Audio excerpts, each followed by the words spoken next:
ભરૂચના સેવાશ્રમ રોડ વિસ્તારમાં રહેતા નિવૃત્ત ઓએનજીસી કર્મચારી સુનિલ વર્મા સાથે 1.91 કરોડથી વધુની છેતરપિંડી થતા ભરૂચ એ ડિવિઝન પોલીસ મથકમાં ફરિયાદ નોંધાવી છે। ફરિયાદ મુજબ રતન તળાવ મોહનબાગના મહેન્દ્ર તિવારી એન્જલ બ્રોકિંગ લિમિટેડમાં રોકાણ કરાવવાથી સારું રિટર્ન મળશે તેવી લાલચ આપી વિશ્વાસ જીત્યો હતો। ફરિયાદીએ નવેમ્બર 2023માં ઓએનજીસી અંકલેશ્વરથી નિવૃત્ત થયા બાદ મળેલી નિવૃત્તિની રકમ તથા એનપીએસના નાણાં રોકાણ કરવા ઈચ્છતા હતા।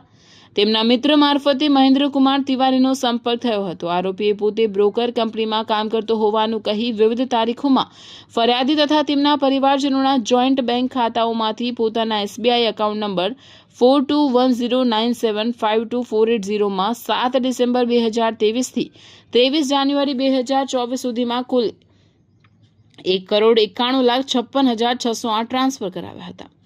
આરોપીએ શરૂઆતમાં 13.78 લાખ જેટલું રિટર્ન પરત આપીને ફરિયાદીનો વિશ્વાસ જાળવી રાખ્યો, પરંતુ બાદમાં રૂપિયા પરત માંગતા આનાકાની શરૂ કરી હતી।